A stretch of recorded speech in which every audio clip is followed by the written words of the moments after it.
I'd like to share with you the behind the scenes of my labor and delivery and how it happened so quickly. This is how I prepared for labor and delivery and how I had a 3.5 hour labor and only pushed for 1 minute. With my first two children, I gave birth to them in the hospital. My experience with hospital births were not terrible. However, there were things that I wish I could have done in the hospital that were not either allowed or the environment did not accommodate to. My past experiences led me to make different decisions this time. So I hope you can learn something from this video that would prepare you well for your future labor experience. As a disclaimer, I am not a health professional. This information is not intended to be a substitute for professional medical advice. Always seek the guidance of your counselor and other qualified health professionals for any questions you may have regarding your health or medical condition. This information is purely to share my experience, and hopefully it can help you as well. Now, some hospitals give you the option of a birthing pool, but I was highly discouraged in using one at the hospital and instead was told that the bathtub would be available for me. With my first, I labored in the bathtub for 5 minutes.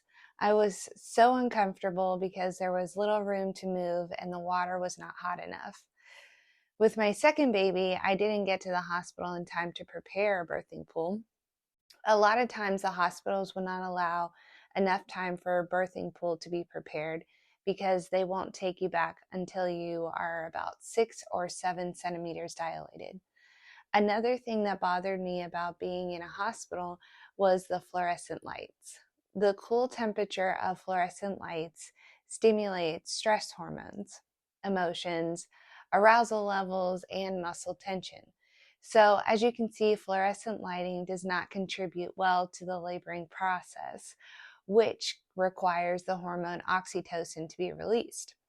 A private, undisturbed, and dark environment where women can feel calm and safe can promote the release of oxytocin, the hormone responsible for uterine contractions. I'm not discouraging the use of hospitals whatsoever. This information is only for moms out there who feel very confident in having a home birth. When I had arrived at the hospital the first 2 times of giving birth, it was not in my mind to set up a strand of lights or light candles or pull out my essential oils. All I was thinking about was my contractions. I felt as though the lack of comfort I experienced contributed to my inability to labor intuitively, and as a result, I did not have the experience I wished for, which was to have an unmedicated, natural, painless labor. I decided this time around would be different. I wanted to give birth to my baby in the safety and peace of my own home. I knew I needed a professional help just in case I were to have hemorrhaged again as I did with my second baby. Luckily, we have an amazing midwifery in the town I live in. They helped prepare me for this wonderful experience. The midwifery provided the birthing pool, as well as the Pitocin that I needed to prevent hemorrhaging. Although I didn't have time to get into the pool, I was thankful to have had that option, especially in regards to my mental preparation. You never forget the pain of birthing a child. With my second baby, I had horrible pain during the last few contractions. I wanted to escape my body, but now I know 2 things that could have made that experience so much easier, which I did implement with my third baby. That is eating healthy to contribute to a healthy baby weight. My second baby was almost 10 pounds and it hurt. The other thing was laboring in a squatting position. When I did this the third time around, I felt almost no pain whatsoever. If you haven't watched my birth video yet, go back and watch how I did this. I also paired the swaying squats with a deep belly breath in and a low bellow out. This keeps yelling to a minimum. You don't want to yell or scream because the high-pitched noises keep the jaw tense and keep tension locked in your body. Whereas a low groan or moan or moo can help release pain and tension and will keep the jaw loose. Now back to eating healthy. My third baby was a perfect 7.5 pounds. I made sure to always eat greens once a day, if not twice a day.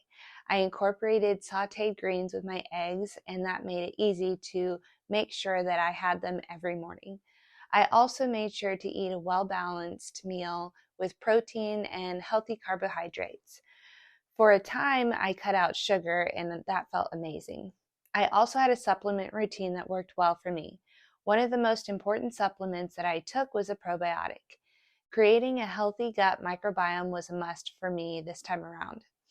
Probiotics can improve your glucose metabolism. A good prenatal is also important. I really love taking Garden of Life Organics prenatal vitamin. It contained all the necessary nutrients and aspects I was looking for in a prenatal, including folate. Vitamin B9 is an essential nutrient that is mainly present as folate and folic acid. However, folic acid is a synthetic form of folate, and unfortunately, not all folic acid is converted to the active form of B9. You want B9 for your baby, as it is very important because it can help prevent some major birth defects of the baby's brain. I also firmly believe increased salt intake during pregnancy is very important, specifically sea salt, because your blood volume has increased and there is a greater need for minerals and to regulate the fluid levels, temperature, and pH levels of your body. Not only does eating healthy contribute to a healthy baby weight, but there are also specific things that you can eat and drink to dilate faster and easier. These are not proven methods, but I believe they helped me tremendously. First on my list is dates. I ate at least 2 dates every day in the last month of my pregnancy. My favorite snack became dates and cream cheese. I also ate the core of a pineapple 3 times, and towards the end of my pregnancy, I drank raspberry leaf tea at least once a day by week 30, and I took evening primrose every day orally within the last few weeks. The last thing I did, which kept me from tearing, is stretching my perineum. I used coconut oil and pushed towards the rear 30 to 45 seconds, and I only did this 3 times in total. The results I had were better than I imagined. I started laboring at 10 p.m. with manageable contractions. My water broke at 1:15 p.m. The next couple of contractions hurt a lot more than the previous ones, but they were still not as bad as I remember with my second baby. I pushed once and then twice, and she was born. In comparison, that birth was so much easier and peaceful in comparison to my last 2, and I didn't even get in the birthing pool. I hope this was helpful for mamas preparing to give birth at home or who are deciding whether or not to have a home birth or a hospital birth. Either option is amazing, and as long as you and your baby are safe, this video is simply just to share my experience and learnings in regards to this matter. If you have any questions, feel free to comment. I'd love to share more.